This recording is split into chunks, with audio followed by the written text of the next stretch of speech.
जयपुर।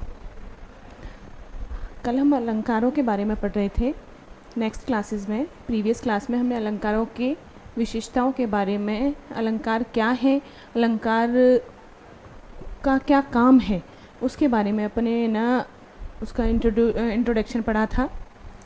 उसके बाद अपन ने पढ़ा था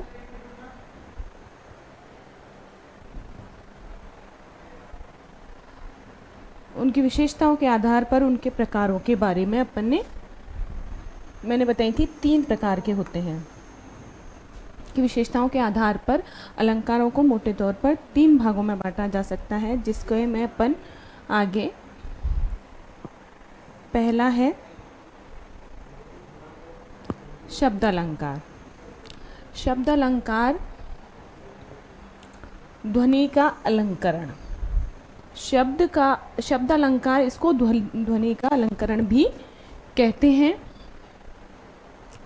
ये शब्दों की ध्वन्यात्मकता, सुंदरता, लय तथा पुनरावृत्ति पर केंद्रित होते हैं। उदाहरणों में अनुप्रास, यमक और श्लेष शामिल हैं। ये इनकी ध्वन्यात्मक सुंदरता। लय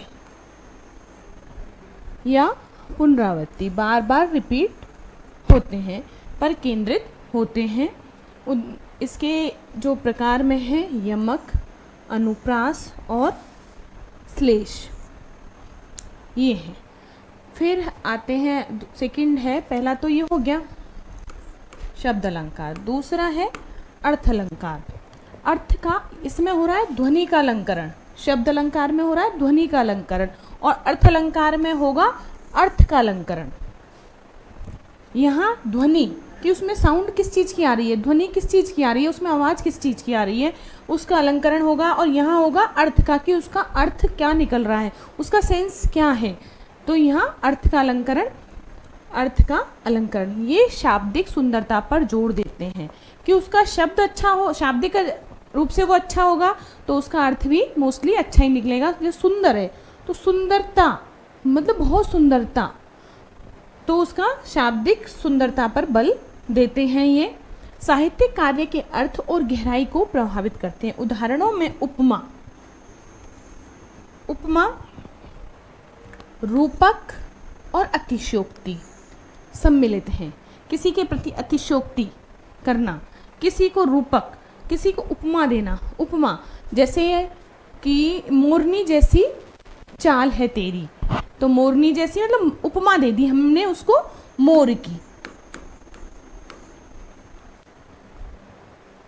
हिरनी जैसी आंखें हैं, तो हिरनी जैसी हमने उसको उपमा दे दी, तो ये उपमा। रूपक, उसको रूपक के रूप में प्रस्तुत करना। और अतिशयोक्ति, किसी के ऊपर अतिशयोक्ति करना, किसी के ऊपर कोई बात को प्रकट करना सम्मिलित हैं। अन्य प्रकारों में उत्प्रेक्षा, दृष्टांत और मानवीकरण का उल्लेख किया गया है। तीसरा है उभय अलंकार। तीसरा प्रकार है अलंकार का उभय अलंकार। ये शब्द और उसके अर्थ दोनों के माध्यम से कविताओं को सुशोभित करते हैं, जिससे ध्वनि और अर्थ का एक संयुक्त प्रभाव पैदा होता है।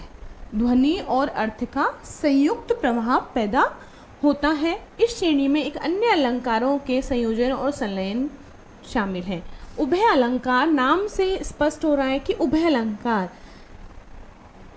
जो हमने पूर्व में जो अलंकार पढ़े, शब्द अलंकार और अर्थ अलंकार, इन दोनों का मिश्रित इसमें अलंकरण है कि इसमें ध्वनि का भी है और अर्थ का भी है। विभिन्न विद्वानों ने अलंकारों की अलग अलग संख्याएं बताई हैं, जैसे दतिला ने 13, भरत मुनि ने 33 और सारंगदेव ने 63 अलंकारों पर चर्चा की, जबकि 58 हिंदी अलंकारों की एक व्यवस्थित सूची प्रस्तुत की गई है। मतलब 58 एक रूप में हमारे पास हिंदी में प्राप्त हैं। भरत मुनि ने 33 माने हैं, सारंगदेव ने 63 माने हैं, दतिला ने 13 माने हैं। अलंकार अध्ययनों का सबसे पहला व्यवस्थीकरण भरत के नाट्य शास्त्र 200 ईसा पूर्व से 400 ईसा पूर्व से शुरू माना जाता है। बाद में भामा और दंडी ने 6ठी शताब्दी ईस्वी को अलंकार संप्रदाय की स्थापना में प्रमुख माना जाता है, जिन्होंने काव्य शास्त्र को शब्दावली, भाषा और अलंकरणों के एक स्वतंत्र अध्ययन के रूप में केंद्रित किया।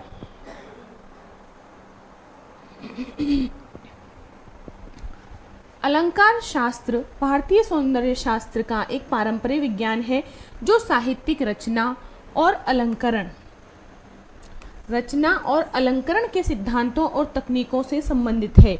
यह भारतीय साहित्यिक आलोचना का एक महत्वपूर्ण पहलू है और इसके उद्देश्य में साहित्यिक कृतियों के सौंदर्य और अभिव्यंजना को बढ़ाना है। इसका आधार यह अवधारणा है कि साहित्यिक कृतियाँ पाठक के लिए आनंददायक और सुखद होनी चाहिए।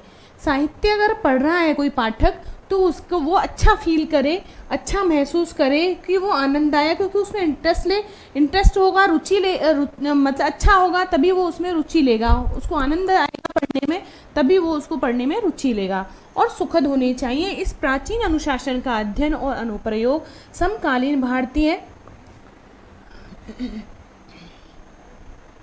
साहित्य और कविता में आज भी किया जाता है। यहाँ अलंकार शास्त्र के बारे में स्रोतों में चर्चा की गई प्रमुख अवधारणाएं और सिद्धांत बताए गए हैं। अलंकरण, सजावट की अवधारणा, अर्थ और उद्देश्य। अलंकार शब्द संस्कृत में अर्थ आभूषण या सजावट है, उसी प्रकार कार्य करता है जैसे आभूषण एक व्यक्ति को सुंदर बनाता है, उसी प्रकार यह कविता और गद्य की सुंदरता को बढ़ाता है जो अलंकृत करता है। अलंकार का उद्देश्य रचनाओं में शोभा और अभिव्यंजकता को जोड़ना है, जिससे साधारण वाणी असाधारण काव्य अभिव्यक्ति में बदल जाए। अर्थ, ये व्यापक अर्थ और संदर्भित जो उसमें प्रयोग था व्यापक अर्थ। अलंकार काव्य शास्त्र काव्य की सौंदर्यता को ही संदर्भित करता है। संकुचित अर्थ में यह उपमा, रूपक जैसे विशिष्ट काव्य अलंकारों को संदर्भित करता है। इसमें स्वयं अलंकरण और इससे प्राप्त साधन दोनों सम्मिलित होते हैं। साहित्य से परे अनुप्रयोग कविता में गहराई से निहित होने के बावजूद अलंकार के सिद्धांत भारतीय संगीत, वाद्य, गायन और अन्य रचनात्मक कलाओं पर भी लागू होते हैं। संगीत में स्वरों के अनुक्रम में अलंकार उत्पन्न होता है, जिसमें गमक जैसी अवधारणाएं अतार्किक अलंकार संगीत के स्वरों की सूक्ष्म सजावट को कवर करती हैं, मतलब उसको ढके रखती हैं, उसको ओढ़े रखती हैं। इसमें रागमाला चित्रों को भी प्रेरित किया कि ऐसा नहीं है कि अपन अगर उसमें किसी अलंकार का प्रयोग कर रहे हैं तो अलंकार के साथ साथ उसमें चित्रों का भी समावेश होता है। सजावट करनी है हमें तो अलंकार तो सजावट के काम आ ही रहे हैं कि काव्य की शोभा को बढ़ा रहे हैं, उसके साथ साथ उसमें चित्रों का भी समावेश करते हैं। जिन्होंने संगीत के मूड और रस और भाव जैसे तत्वों को कल्पना में पकड़ने का प्रयास किया। इन लघु चित्रों में रागों, काव्य तत्वों को उन दरबारी कलाकारों द्वारा खूबसूरती से प्रस्तुत किया गया था, जिन्हें संगीत, कविता, धर्म, पौराणिक कथाओं का पर्याप्त ज्ञान था।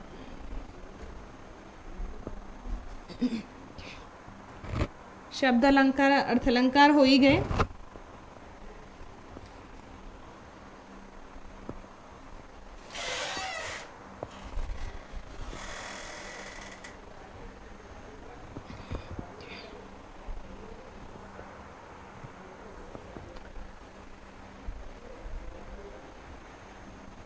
उभय अलंकार में अर्थ अलंकार और शब्द अलंकार दोनों का मिश्रण होता है।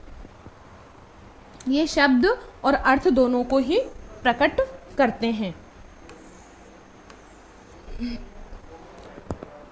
इनमें अलंकारों का संयोजन, संसृष्टि और अलंकारों का संकर शामिल होता है। इसमें अलंकारों का, उभय अलंकार में शब्द और उसके अर्थ दोनों की ही का समायोजन होता है, दोनों का ही सम्मिश्रण है। ये हमारा अलंकार का टॉपिक।